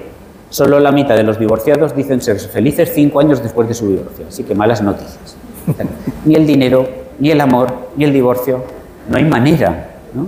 John Lennon dice, la felicidad está dentro de uno, no al lado de alguien. Esto no paro, ¿no?, de insistir en el asunto. Y volvemos a Epícteto, ¿no?, a los estoicos. Trázate la norma de tu vida que tú puedes seguirla, y tanto si estás solo como en compañía. Es decir, tienes que saber estar solo, ¿de acuerdo?, para poder estar bien en compañía. La familia, como la definen los psicólogos americanos, unidad básica de sufrimiento. Otro ente idealizado, ¿no? Dicen, no, tener hijos, eso es una maravilla. Se suele decir que los niños son las mayores alegrías de la vida. Sí, sí, pero se ha demostrado que cuidar niños no es ni divertido ni contribuye mucho a la felicidad. Más bien lo contrario, puntúa más alto. Llevar una vida social agradable, comer, ver la tele o dormir la siesta que educar a los hijos. Además, cuando los hijos no cumplen las expectativas, pues entonces tenemos un serio problema. Es decir, el dinero, es decir, el amor, y ahora vamos a por la salud. Dice, bueno, no, hemos titulado la charla Buena salud, ¿no?, y mala memoria. Entonces vamos a ver si la felicidad es buena salud. Pues tampoco. Solamente las enfermedades particularmente graves tienen un impacto negativo en las tasas de felicidad. Las condiciones objetivas de salud no influyen demasiado sobre la felicidad. Por ejemplo, los hipocondríacos tienen mala salud mental, pero salud física, y se amargan la vida. No paran de pedir pruebas, ¿no? Sin embargo, hay otras personas, ¿no?, las conocemos, Stephen Hawking, Teresa Perales, con la sonrisa siempre puesta. O Irene Villa, yo la escuché en una charla y pude hablar con ella, y eso era increíble. O sea, esta mujer transmitía una felicidad, una positividad, y fijaos cómo le quedaron las piernas. Estaba en el escenario con un vestido y digo, ojo, pues esta mujer qué bien ha quedado. Acabó la charla y tuvieron que ir 2 personas a bajarla del escenario, así se mueve. Pero ella sigue con la sonrisa en la boca. Pues vas a hablar con ella, oye, espérate que me siento, que yo con estas piernas... El cáncer, ¿no? Estamos aquí hablando de esto, y esto hablábamos también el mes pasado en Zaragoza. Desde que tuve cáncer he cambiado la palabra felicidad por satisfacción. ¿Puede uno ser feliz teniendo cáncer? Pues sí, eso dicen los estudios. No solo eso, sino que cuando se estudia parece que las personas con cáncer se sienten más felices y más satisfechas muchas veces que las personas sanas, debido a que han cambiado las expectativas sobre su futuro. Y entonces pasan a tener otra escala de valores. Y aprecian más el día a día. Es lo que pensamos. ¿Cuántas personas han pasado un cáncer o han sufrido esa experiencia y han cambiado la vida por completo? Dicen, no, es que yo ya he visto lo que es esto, ¿no? Lo explica muy bien también los cuidadores, Luis García Montero, grandísimo poeta, ¿no? Esposo de Almudena Grandes, que acaba de publicar 1 año y 3 meses. Fijaos qué bonito explica él, ¿no? Cómo pudo ser feliz ejerciendo de cuidador de su esposa. 1 año y 3 meses fue lo que vivió desde que le diagnosticaron el cáncer. No me quejo del miedo a la caída. Seguro que si aquí hay muchos cuidadores o personas que han sufrido un cáncer, esto, ¿no?, les viene de la ducha difícil, de los duros trasbordos para llegar al baño. No me quejo tampoco de los cuidados paliativos. La memoria con gasas y la conversación inevitable. No me quejo de verte morir entre mis brazos, fijaos, ¿no? No me quejo de verte morir entre mis brazos. Comprendí el argumento de esta historia, de la historia de su vida. En la noche estrellada, una historia de amor, este año y 3 meses, estos días finales que ya son, ahora recordados, lo más felices de mi vida. Increíble, ¿no? Personas que pasan todos esos años juntos y que en el momento de la muerte de su esposa dice, este año y 3 meses que te he podido cuidar son los más felices de mi vida. ¿Qué vamos a decir ante eso, no? Pues, ¿y por qué esas personas son capaces de ser felices aún en esas circunstancias? Pues esto parece que tiene que ver, en los estudios que se han hecho en personas con cáncer, se habló mucho tiempo de la inteligencia racional, luego de la inteligencia emocional, ¿os acordáis? Estuvo muy de moda las emociones, la alegría, y ahora se habla mucho de la inteligencia espiritual, que incluye inteligencia racional y emocional, pero para trascenderlas, ¿no? La inteligencia espiritual tiene como propósito dotarnos de un sentido de trascendencia. Entonces, desarrolla conciencia de nosotros mismos, nos da calma interna, equilibra nuestros miedos, nos da sentido de pertenencia y conexión, implica ser humildes, ser críticos, resiliencia, ¿no? Evitar hacer un daño innecesario y superar los efectos del dolor. La importancia de la inteligencia espiritual. La inteligencia espiritual trasciende la inteligencia racional y emocional y nos ayuda a ser más felices. ¿Qué ocurre con la religión y la espiritualidad? Lo mismo. ¿Alguien por ser religioso es más feliz? Probablemente sí, pero por la religión no, por el sentido de trascendencia y por la esperanza. Todas las religiones tienen una esperanza, tienen un más allá, ¿no? De hecho, la felicidad para las religiones puede encontrarse también en lugares distintos al habitual, en el cielo, en la reencarnación, en el paraíso. Entonces, no perder la esperanza y encontrar un sentido vital se relaciona con la posibilidad de felicidad en las personas religiosas y espirituales. Bien, esa sabiduría, esa psicología positiva incluye la sabiduría, el conocimiento, la valentía, el amor, la justicia, la moderación y, como no, la trascendencia. Otro estudio y otro libro muy interesante, ¿no? ¿Qué experiencias se han demostrado que nos producen un mayor placer y que nos desconectan con el dolor? Las experiencias que se han llamado de flujo. Esas experiencias son retos o desafíos que requieren focalizar la atención. Se hizo un estudio a miles de personas en Estados Unidos, donde vamos a ver su nivel de satisfacción, de bienestar, y cuando eran más felices eran esos momentos que estaban realizando una actividad generalmente manual o artística y que requería toda su concentración, ¿no? Puede ser la música, puede ser la pintura, puede ser la lectura. Entonces, ¿cuándo se produce el flujo? Se produce cuando tienes una habilidad alta para lo que estás haciendo y es un desafío alto. Si tú tienes una habilidad alta y el desafío es bajo, te aburres. Y si tú tienes una habilidad baja y el desafío es alto, te crea ansiedad. Conclusión: si queréis ser felices, si queréis ser más felices, si queréis tener momentos de felicidad, tenéis que hacer lo que se os dé bien.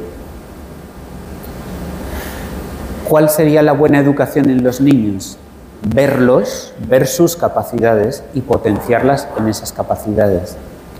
Veis niños que se les dan fatal las matemáticas, pero que la música cogen una canción nada más que la escuchan. Ahí deberíamos dirigirnos. No, es que este crío, oye, que a todos les gusta el fútbol y a él le gusta más el baloncesto. Es un bicho raro. Creo que va a ser un bicho raro. ¿Lo has visto con una pelota en los pies? Es un desastre. Se le ríen, tal. Sin embargo, al baloncesto mete 2 canastas, él se siente satisfecho. Tiene una habilidad para otra cosa. Tenemos que ir terminando, ¿no? Con los enemigos de la felicidad. ¿Qué nos puede hacer menos felices? Pues estar aburridos, no aceptar el sufrimiento. El sufrimiento hay que aceptarlo, hay que comprenderlo, hay que saber vivir con él, hay que manejarlo, hay que posicionarse, ¿no? Un deseo constante e insaciable, la envidia y el egoísmo, la avaricia, la codicia, el pesimismo, también la soledad no buscada y el miedo. Y ahora vamos a hablar del miedo, el gran enemigo de la felicidad. Bueno, antes me olvidaba que esta conferencia que se titulaba Buena salud y mala memoria, ¿no? Entonces, ¿por qué es importante tener mala memoria para ser más felices? Porque, como he dicho, estamos polarizados a recordar lo malo, porque eso es evolutivo, porque eso nos permite ser más supervivientes. El mundo avanza por gente como Santiago Ramón y Cajal, pero esa gente corre unos riesgos tremendos. Se tiraba por la ventana en los colegios, se tiraba por la bici. La especie se mantiene gracias a los prudentes, pero desde luego ningún descubrimiento se hace gracias a los prudentes. Entonces, leía que en estas casas de aquí, de la calle del Parque, las 2 primeras, ¿no?, fue donde hubo los primeros ascensores de Huesca. Y entonces yo pensaba que era una leyenda. Dicen, vino un señor y se tiró con un paracaídas. Y un señor muy mayor, digo, ¿pero eso es verdad? Dice, sí. Digo, ¿y qué pasó? Dice, no lo sé, a todos los niños nos mandaron luego a casa. Claro, el que se atreve a tirarse con un paracaídas, pues supongo que hubo muchas muertes. Los primeros que se metieron en un avión, los primeros que se tiraron en paracaídas. El mundo avanza por ellos, pero a la especie no le convienen mucho. Porque si todos fueran así, en unos cuantos años desaparecemos. Entonces, esto ocurre también. ¿Es bueno acordarnos de lo malo? Sí. ¿Qué no es bueno? Acordarnos con inquina, con rencor. Y definía muy bien lo que es el rencor esta ilustradora, Meritxell Duran, que pasó una depresión terrible, y ese libro os lo recomiendo, va todo con... Si alguien ha pasado una depresión y quiere saber lo que es de verdad una depresión, es todo como un cómic, se lee muy fácil, muy crudo, muy desde dentro, y dice, esto de perdono pero no olvido es otra forma de decir que no perdono. Esa es la pura realidad, ¿no? Una vez te dice, yo ya sabes que esto es muy de Huesca, ¿verdad? Por cierto, un dicho de Huesca, ¿no? No hay nada peor que ser de Huesca y tener buena memoria. Pues esto es lo mismo, ¿no? Perdono, pero no olvido. Bueno, pues ya sabemos que no te está perdonando. Entonces, pero peor es el rencor. Entonces, lo definía muy bien Meritxell Duran, dice, rencor es cuando tú te bebes el veneno y esperas que se muere el otro. Ese es el rencor. O sea, el rencor, el miedo, el aburrimiento, el hastío, la envidia, la codicia y el rencor son los principales enemigos de la felicidad. ¿Qué podemos hacer para ser más felices? Pues primero querer serlo. Voluntad. O sea, esto no llega. La lotería llega, la felicidad no. Pensar en la felicidad, ¿no? Ya que estamos aquí, pues vamos a pensar un poco en esto, reflexionar, hacer consciente el sufrimiento y aceptarlo. Cuando llegue, aceptarlo, manejarlo. Bueno, esta es esta etapa, estoy sufriendo, yo elijo cómo me tomo este sufrimiento. No buscar la felicidad a través de lo material, pues porque, bueno, podemos tener momentos buenos, pero no nos dará la felicidad duradera. Siempre mejor bien acompañados, con gente positiva, ahora veremos qué es eso. Y algunos placeres cotidianos, pero a pequeños sorbos. No os lo comáis todo de golpe. ¿De acuerdo? Relaciones, lectura, música, jardinería, todo. Pensad eso, Al 50%, si un día vais y dices, no, voy a comprarme este libro, y esa necesidad que tenemos ahora todo el mundo, acaban de cerrar la librería. En lugar de cabrearos, de darle una patada a la puerta, pensar, que bien, he liberado más dopamina. Tengo un 50% de posibilidades de tenerlo, ¿no? No la tenía al 100%. Entonces, experiencias para fluir, que requieren habilidad, concentración y que nos hacen más felices. El arte, tocar un instrumento, pintar, escribir, concentrarnos, ¿no? Las aficiones, los deportes, la familia Y lo que ahora llamamos terapias de tercera generación, ¿qué hacen? Que volvamos hacia el interior. La meditación, el yoga, el silencio, el mindfulness. Experiencias que exijan máxima concentración, que requieran habilidades que supongan una meta y un reto continuo. Y otra cosa muy importante, el sentido del humor. El sentido del humor es fundamental. Es una forma de protección psíquica y una especie de autopario. Ya lo sabemos muy bien con La vida es bella, ¿no? Ese peliculón maravilloso, o en 4 bodas y un funeral, ¿no? Decía Freud, el sentido del humor consiste en presentar una situación vivida como algo traumático para extraer de ella los aspectos placenteros, irónicos o insólitos. Es muy bueno reírse de nosotros mismos. ¿Quién era el maestro en eso? Gila. A Gila lo fusilaron. Eso no sé si todo el mundo lo sabe. Fusilaron a todo su batallón, solo quedaron vivos él y el cabo Villegas. Pasó una noche con todos los muertos encima. Por la mañana el herido, el cabo Villegas, lo llevó Gila, me parece que 10 o 12 kilómetros, hasta Córdoba, hasta la ciudad, a hombros. ¿De qué hacía luego chistes Gila? De la guerra, ¿no? O sea que mejor, ¿no? Tú dices, qué inteligencia este hombre, después de ser fusilado, en lugar de vivir toda la vida, como vive mucha gente, con rencor. Es decir, envenenados. Pues, dijo Gila, el veneno para los otros, ¿no? Yo, sentido del humor, que estoy vivo y sigo adelante. Cuanto más felices somos, más hacemos a los que nos rodean. Esto es importante. Si hoy os vais pensando que si sois un poco más felices, aumentaréis un 9% la felicidad de los de alrededor, eso es importante. Y si tenéis algún cenizo al lado, os disminuye un 7% la felicidad. Esto sabedlo también. El veneno del espíritu de rivalidad, esto se da mucho, esto es muy español, muy aragonés. Soy feliz cuando el otro fracasa, desgraciado cuando el otro triunfa, ¿no? Se nos pasa un poco con el Real Zaragoza, pero yo me acuerdo que el Real Zaragoza, ¿os acordáis que ganó una Recopa de Europa o algo, ¿no? Un gol que marcó Najim, ¿no? Entonces estábamos con un grupo de amigos de aquí de Huesca, los que estudiamos en Lucas Mayor, ¿no? Entonces estábamos viéndolo y todo el rato, venga, a ver si atacan, me parece que era el Arsenal el otro. Venga, a ver si le meten ya un gol a Zaragoza, venga, tal cual. Entonces, de repente, con un churro así que dio, oh, marca gol el Zaragoza. Entonces nos levantamos los 4, ¡gol! Nos quedamos mirando. ¿Qué hemos hecho? Venga, joder. Pero nos sentamos, nos quedamos mirando. Esto no hay que contárselo a nadie, ¿eh? ¿Qué significa?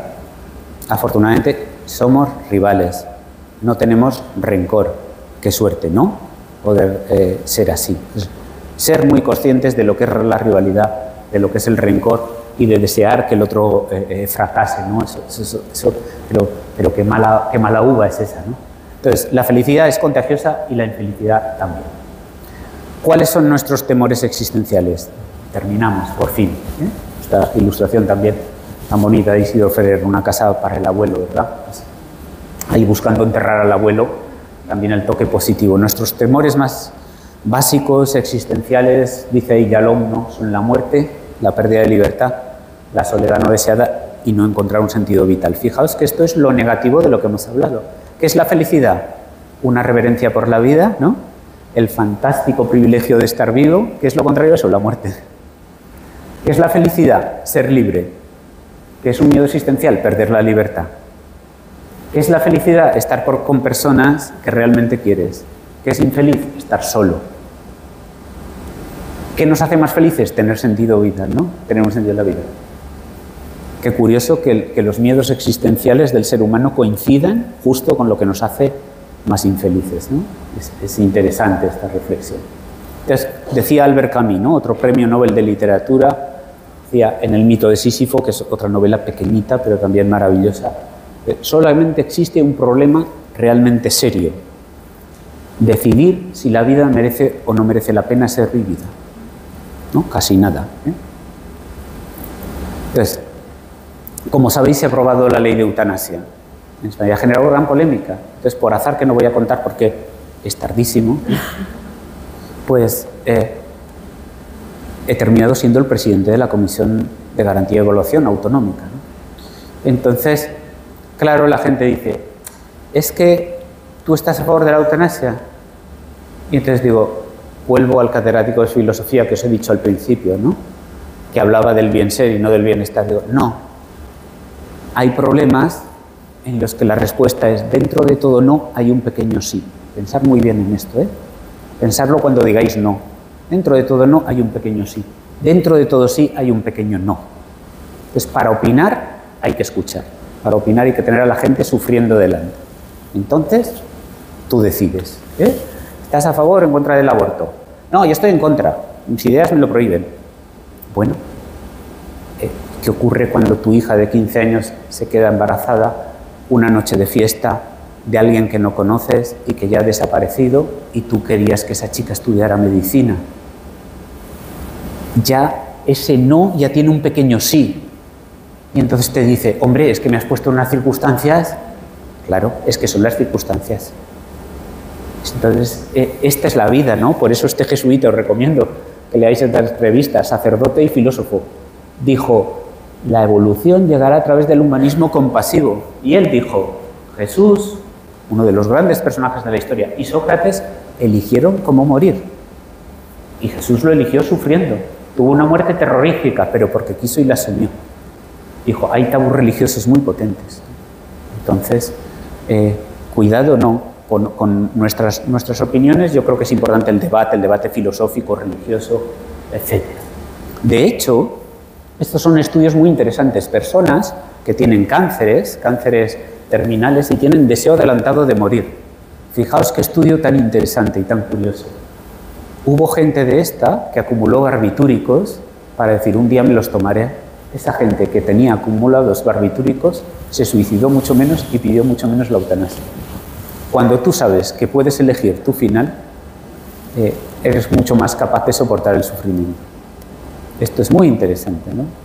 Es decir, ¿cómo deja uno muy bien de fumar llevando tabaco en el bolsillo? ¿No? ¿Cómo soporta uno muy bien las crisis de angustia y acaba mejorando llevando orfidal en el bolsillo? Yo les digo, cuando tengas la crisis de angustia te lo tomas y viene a la siguiente consulta muchas veces diciendo, oye, que no lo he necesitado. Digo, ya, pero no te lo quites del bolso. ¿De acuerdo? ¿Por qué? Porque eso te da la seguridad de que tú vas a decidir. ¿Cuál es el problema? Hombre, pues que hablar de la muerte, hoy vamos a hablar mucho de la muerte, ¿eh? Y no hace gracia a nadie, ¿eh? Intentaré hoy no emocionarme, que siempre me siento bastante ridículo con esto. Entonces, dice Yalom, al que hemos citado, porque era el de la psicoterapia existencial, dice, siento mientras escribo estas líneas, es el precio de la autoconciencia, mirar a la muerte a la cara siempre nos hace no sentir terror y puede que vuelva también la existencia más rica, más intensa y vital. Dice, trabajar sobre la muerte no, nos enseña sobre la vida, ¿no? Trabajar con la muerte. Así que aceptar la muerte, sentirse libre y reconocer nuestra soledad favorece también esa felicidad trascendente.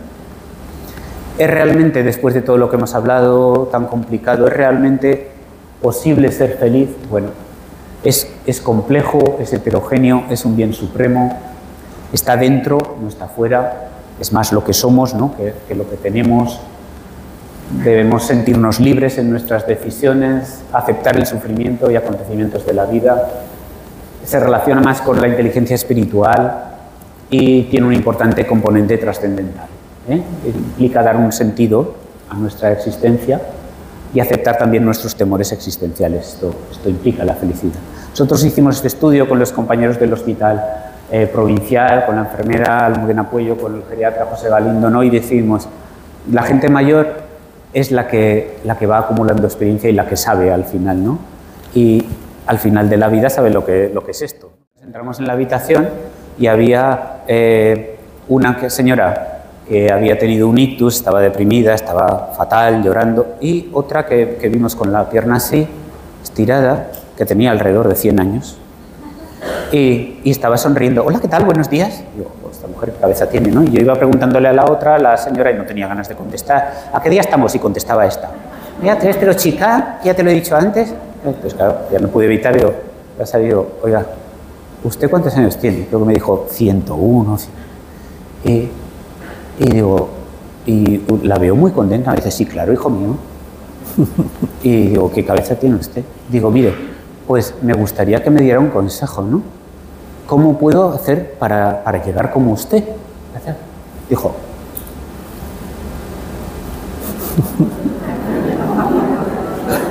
digo, ostras, tanto estudiar filosofía, tanto dar charlas de la felicidad, tanto rollo, tantos temores existenciales, ¿no? Y ahora viene esta mujer de 100 años y me dice esto, ¿no? En fin, hay gente que se amarga la vida, y el que quiera amargarse que lea este libro, que es una parodia estupenda, ¿no? De esa gente que le regalan una pluma a Montblanc, que entonces mira y dice, tiene una raya, la tira por la ventana. Los amargados. Pero Dostoyevsky, del que uno puede aprender bastante más psicología y psiquiatría que de muchos de nuestros libros, o sea, es un psicólogo describiendo al ser humano maravilloso en los demonios, dice así, fijaos, Dostoyevsky, que en teoría considerado un gran melancólico, un pesimista, ¿no? Murió, dicen, depresivo. Bueno, fijaos lo que dicen los demonios, todo es bueno, todo, todo. Todo significa también el sufrimiento, todo. Entonces, el hombre es desdichado porque no sabe qué es ser dichoso, eso es todo. O sea, está dicho todo. O sea, quien sepa reconocerlo será feliz en el acto. O sea, si vosotros sabéis que podéis ser felices y que vosotros lo elegís, eso es todo. No hay más que hablar. Somos infelices porque no sabemos qué es ser felices. ¿Conocéis a esta mujer? Inma Bermúdez. Inma Bermúdez. Su madre, enfermera. Se quedó embarazada de un señor rico que les abandonó de pequeños. Nunca quiso reconocer a la hija. Estuvo en drogas. Luego se hizo diseñadora. Empezó por IKEA y diseñó esa percha que durante la pandemia regaló IKEA a la mayoría de hospitales para que se colgaran los goteros. Y luego diseñó esta otra lamparita portátil para otra línea de diseño mucho más cara, Marset, y esta es la que le ha permitido retirarse al campo. Pues cuando ella se hizo mayor, le preguntó a su madre, mamá, quiero saber quién es papá. Dijo, papá es este señor rico, tiene su familia, tiene todo montado y así. Pues yo quiero conocerlo. A ver, hija, que a lo mejor él no quiere conocerte a ti. Bueno, pues yo quiero ir. Pum, pum, llamó a la puerta, salió una señora y dijo, vengo a ver a mi padre. Y entonces desde dentro un señor dijo, yo no quiero ver a esa chica. Y así se volvió para casa. Inma Bermúdez. Una resiliente, como explica Boris Cyrulnik en Los patitos feos.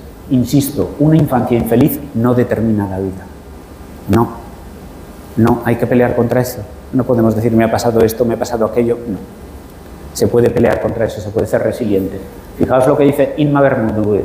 Soy feliz, soy más feliz con poco. Vive en el campo, diseñar esa otra lamparita le ha permitido retirarse con su marido alemán y sus hijos, Premio Nacional de Diseño, y dijo, fijaos, estamos hablando para la Asociación Española contra el Cáncer, dijo, cuando era un adolescente rebelde, y más cosas que era, mi madre, que es enfermera, consiguió que me cogiesen para limpiar en la planta de oncología. Dice, todo el mundo debería pasar por eso. Primero por limpiar y luego por convivir con quien tiene poca esperanza y se sigue esforzando. ¿De acuerdo? Ha llegado a ser Premio Nacional de Diseño. O sea que esto también, esta historia me la habéis oído y, bueno, como estamos en Huesca, la gente es conocida, la resumo rápidamente. Papá he suspendido matemáticas, algo que me dijo un colega, ¿no? Cuando nosotros estábamos tratando a un chico joven con 2 hijos, le diagnosticaron una enfermedad oncológica terminal, se le diagnosticaron a bocajarro porque no se esperaban los cirujanos encontrar eso, y le dijeron, te queda muy poco de vida. Y entonces él, pues ya nos llamaron a los psiquiatras, ya sabéis, ¿no? Cuando hay algo, ya no hay nada que hacer. Y ahí acudimos, por supuesto, ¿no? A dar la cara con él, con la familia. ¿Qué ocurre? Dice, mira, a mí me han dicho esto, yo ya me he despedido de mis hijos, de mi esposa, de mis padres, quiero que esto termine cuanto antes. Y digo, mira, en aquel momento no existía la eutanasia, estamos hablando de hace 3 años, ¿no? Digo, mira, tampoco sé, hubiéramos iniciado un proceso deliberativo que se llama, y en ese proceso deliberativo el 50% de gente decide no seguir adelante con el proceso, porque muchas veces es el temor que tenemos a lo que pueda ocurrir, por eso tener barbitúricos en la mesilla te deja tranquilo y hace que no te suicides. Entonces, bueno, yo decidí pasar a verlo todos los días y le prometí que el día que él tuviera dolor o que tuviera desorientación o confusión, en definitiva, cosas que él consideraba perder su dignidad, dije, tenemos ya un gotero preparado para que tú no sufras y ese gotero calma el dolor, pero puede acortar tu vida, lo tienes que saber, ¿no? Así lo hablamos con él, con la familia, con la esposa. Y entonces, un día, ¿no?, que dejé a mi hijo ahí en el camping San Jorge, donde entrenan a fútbol, pues digo, pues me voy a ver a este chico, no digo el nombre porque estamos, ¿no?, aquí, y digo, me voy a verlo, quedan pocos días, y yo le he dicho que iba a verlo cada día. Entonces, subiendo las escaleras del hospital, me dice Lorenzo, un intensivista, ¿no?, grandísimo intensivista, grandísima persona, me dice, oye, Javier, ¿dónde vas? ¿En sábado estás de guardia? Digo, no, vengo a ver a este chico. Entonces, claro, todo el hospital conocía el caso, ¿no?, cuando hay un caso así, tan dramático en un sitio pequeño como este, en nuestro hospital, que es pequeño para bien y para mal, ¿no? Creo que los pacientes están cuidados de una manera, os lo digo, exquisita, ¿no? Y entonces, pues digo, jo, mira, voy a verlo. Entonces él me habló crudo, dijo, joder, vaya putada, ¿no? Digo, pues sí. Y dice, mira, Javier, cuando tu hijo te diga, papá, he suspendido matemáticas, significará dos cosas: que tú estás vivo y que tu hijo está vivo. Acuérdate de esto, ¿no? Y claro, me quedé como con lo de esta señora, ¿no? No se tome la vida muy en serio. En esta frase he pensado, la tengo aquí como un mantra, ¿no? Así que mi hijo me puede decir esto y yo puedo escucharlo. ¿Cuánta gente se amarga porque sus hijos digan esto, ¿no? Me he metido en un lío. Ese chico al que vi yo, que murió a los pocos días, ya no podrá escuchar esto. Y sus hijos no podrán decirle nada. ¿Qué ocurre? Y esto sí que lo voy a contar por primera vez. Que tendemos a olvidarnos de estas cosas. Yo les cuento esto, pero ustedes lo olvidarán. Entonces yo a los pocos meses ya estaba haciendo vida normal. Y entonces... esta es una fotografía que somos 6 psiquiatras. Y está tomada aquí al lado, en el floor, en la parte de arriba, ¿eh? Y entonces, ahí estamos. Cristina Hermoso, que ahora está de psiquiatra en Vigo, María José Val, una chica muy competente que ahora está, bueno, una doctora que está en Barbastro de psiquiatra, Sagrario Marco, Pablo Pereira, que vino de Uruguay a hacer aquí la especialidad Huesca, majísimo, y ahora está trabajando en Navarra, Alfredo Gurrea, uno de los mayores expertos en drogas, desde luego de Aragón el mejor y uno de los mejores de España, y ahí pues que estoy yo, ¿no? Entonces, yo pues, como todos, o sea, si soy un poquito más feliz es porque también he sufrido lo mío, y lo mío no es nada, pero bueno, he sufrido cosas que están en peldaños altos, de la escala de los acontecimientos vitales estresantes. Entonces, yo pasé un tiempo, hace 3 años, después de que pasara lo de este chico, viviendo solo. Entonces, esas tardes de soledad, pues algunas malas, así, voy a llamar a los amigos, ¿no? O amigos que hace tiempo que no hablo. Entonces, dije, voy a hablar con Sagrario, porque tenía una risa escandalosa, ¿sabes? Era una mujer que tenía una enfermedad neurodegenerativa y, para que os hagáis una idea, se ponía los goteros de cortisona, estaba trabajando en la zona de Graus, y después de ponerse el gotero se iba a hacer los avisos, conduciendo el coche. Entonces, esa era la vitalidad que tenía esta mujer. Entonces, pues dije, voy a llamar a Sagrario, que siempre me anima con esas risas que tiene a lo bestia, ¿no? Entonces la llamé, hacía como 6 meses que no hablábamos, y digo, oye, Sagrario, ¿vives o mueres? Y entonces se empezó a reír con esas... Vivo, vivo. Y, bueno, pues chico, qué bien que me has llamado. Entonces hablaba por los codos, ¿no?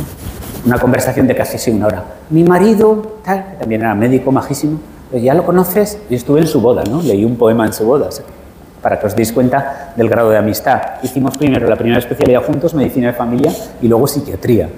Los 2 aquí en Huesca, ella era de las 5 villas.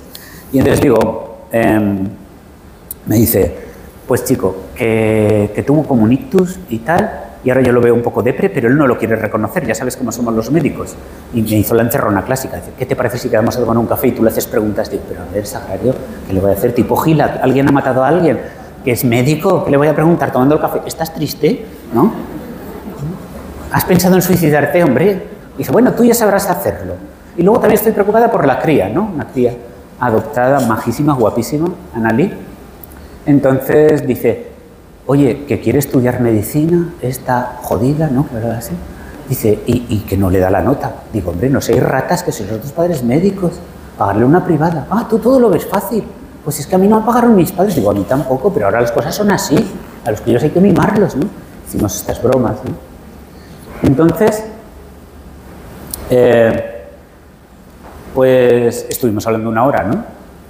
Y me dejó un buen sabor de boca, ¿no?, esta conversación, pero ya estuve pensando, a ver, cuando quedo con ella, la semana que viene, quiero ayudarles a echarle una mano, a ver si animamos a este hombre, y luego la veo muy agobiada con el tema de la cría. Digo, encima su enfermedad, y total, que 2 días después yo me daba paseos por el Casco Viejo, que es una zona, ¿no?, muy tranquila, y me iba muy bien para meditar así. Bajando el Casco Viejo me encontré a un colega y dijo, te voy a dar una de las peores noticias de tu vida. Y entonces yo, no, me quedé así. Digo, ¿qué ha pasado? Dice, ese agrario se ha matado en un accidente de tráfico. Y dije, eso no es verdad. Y me dijo, hombre, digo, eso no es verdad. Dice, ¿por qué? Digo, porque ayer hablé con ella. Y dice, ya, pero Javier, digo, no, eso no es verdad. Entonces yo me fui para casa y entonces empecé a recibir todas las llamadas, ¿no? Fue un accidente muy trágico que conoceréis muchos y se mataron ella, su esposo, su hija y sus mascotas, ¿no? Un accidente en un camión que se echó encima.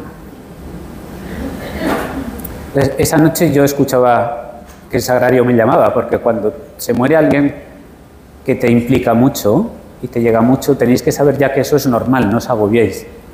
Yo la oí llamarme varias veces por la noche, ¿no? Y luego días después, no sé por qué, yo la recordaba sonriendo. Así que, pues eso me hizo pensar lo de este chico, lo de Sagrario, que la tengo muy presente. Fijaos, ¿no?, qué cara, ahí sonriendo. Que lo único necesario para ser feliz, lo único imprescindible, es estar vivo. Entonces, estar vivo es un privilegio, es un precioso privilegio. Lo dijo Marco Aurelio y como dijo Stephen Grace, que es el que realmente dijo es tener buena salud y mala memoria, dijo una reverencia por la vida. Así que eso quería hacer hoy yo, una reverencia por la vida e intentar transmitirles que estar vivo es un privilegio, es decir, ser feliz es estar vivo. Muchas gracias.